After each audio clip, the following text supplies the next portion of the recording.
How y'all fellas doing, man? I'm blessed, I see all y'all blessed. Y'all made it to this point. Hey, it's a good point to be at.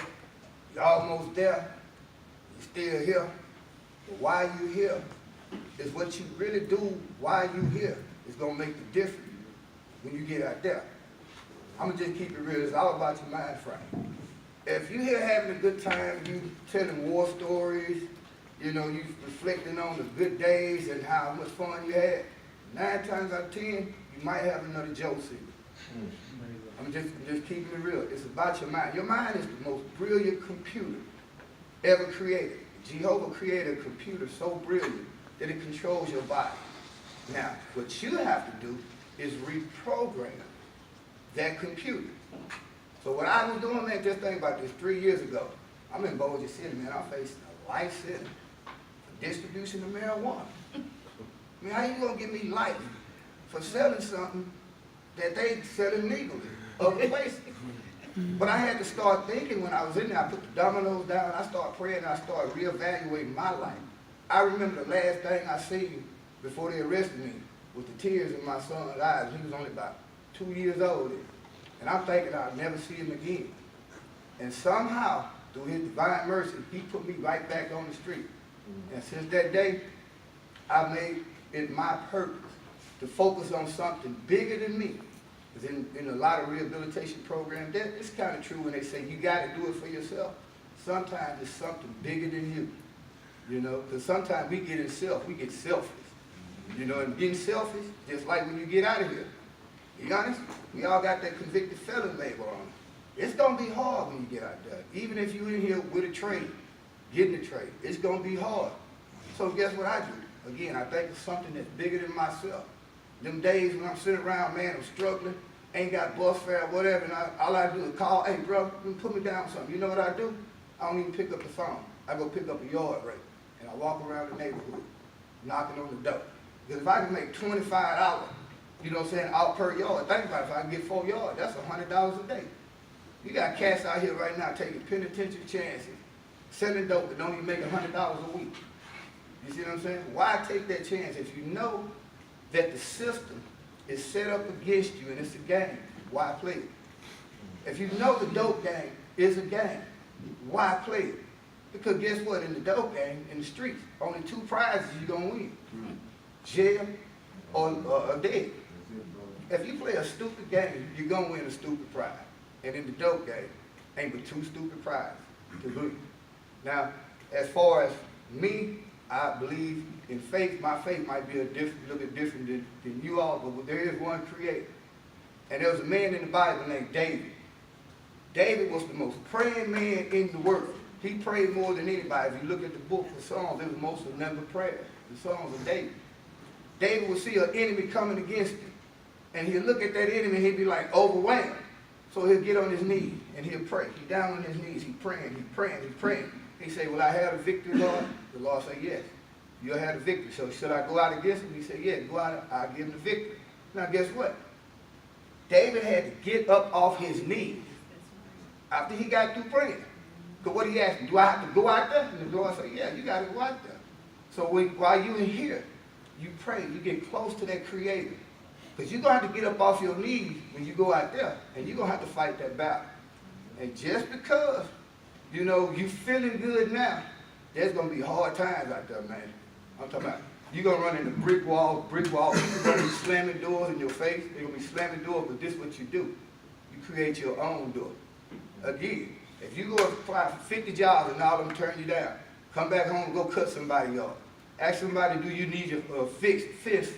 You can find a lot of little things that, well, if you can make $20 a pop, legally, them $20 adds up. So it's about preparing yourself to get out of here. Because I know y'all heard it said, the devil is right there, he outside that fence doing push-ups. He's waiting for you to come. The first thing he's going to do is bring them old people and them old habits and them old life. This is going to be the first people you meet. As soon as you get out here, the first person you're going to meet might be the first last person that put that package in your hand. Hey man, you look good, man, I can put you down on something. That's going to be your first test. Where do you decide to go? Who do you decide to hang around? You got to reprogram this whole computer You can't hang around the same people that you hung around once before. When I got out, after I beat that life sentence, I met this gentleman right here. And that helped change my life around, because now I'm putting myself around people who I have to be accountable for. I just can't go out and do some dumb stuff and then come and hang around people like this. Because eventually, if you do stuff in the dark, it's going to come back out to the light. So you can play this double life with your family and your friends, and then you got your double life in the street, but it's all going to come back. And again, what happens when you get took away from your family and your friends? Now you become a burden to them. Think about it. Everybody in here know what I mean. You got to have money on your books while you're in here. Where's that money coming from? It's coming out your kids' mouth. See what I'm saying? Every time we come in here, we take away from our family, man. Our family needs us, man. It is crazy out here. I don't know how long y'all been in, but just over the last 3-4 months, we've seen some crazy stuff out there in the street. Just because we in here, time don't stop. Actually, it get worse. It's getting worse out there, man. You got youngsters out there, man. I'm talking about that's straight savage. But guess what? Everybody in here looks to be over 25. It's up to us to teach them youngsters. They don't want to so much hear what we got to say. It's about what we do. Because we come right back out there and tell them, yeah, little homie, this and that, you know what I'm saying, putting it, we ain't accomplished nothing. We finna send another generation to the penitentiary. So again, I'm gonna wrap this up. You know, my first time speaking publicly like this in this format. But again, reprogram that mind, fella. Because I'm gonna tell you, I'm gonna just keep it real.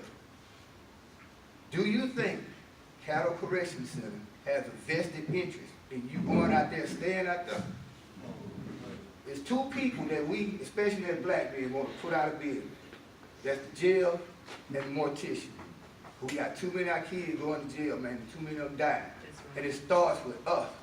We get out here, man, we have to set that example. You know, you got a lot of cats over there on the other side right now, balling. Jailhouse balling. And the youngsters come in, they ain't learn a lesson, they go back out there, they make these youngsters think that it's a party in here. You see what I'm saying? They make you think that you around your homies kicking it, man. We playing domino.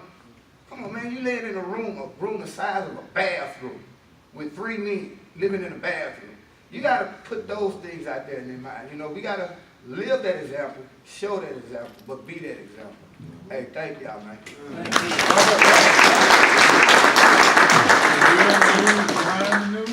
Oh, yeah, well, during the process of me transforming my life, again, you have to find something that's bigger than you. To me, really, it's y'all. It's my community. It's my neighborhood. I realized all the destruction that I did, so I created an entity. At that time, I was just a black dude with a broke cell phone running around with a camera, but I was showing events going on in our neighborhood. I was showing, we actually started with the landfill situation. It was poison, man. We got a burning landfill, so I got involved in activism, helping make life better for other people. You see what I'm saying? I'm being honest. You get more joy out of giving than you get receiving. I don't have the finances, I don't have the money, but I do have a desire to see God's people, you know, get justice, see us prosper, see us learn. So I created the Real News Behind the News. If y'all get out there, you can catch me on Facebook. We, you know, doing the whole social media thing. And I'm gonna be real. Actually, now I'm in a position where I could get paid just taking these videos that I do. And it all started out with just a desire to stay out of here, but most importantly, raise my son and help my community. So if y'all, when y'all get out, check us out, Real News Behind News, Facebook, YouTube, or just, you know, I'll leave the information for them, but yeah, whatever I can do, I can help you. I ain't got no money. If you need some information on how to start an LLC, I was actually blessed to start an LLC. So, you know, unless you all have any questions, man, that's all all I really have. No questions? Information right there. All right.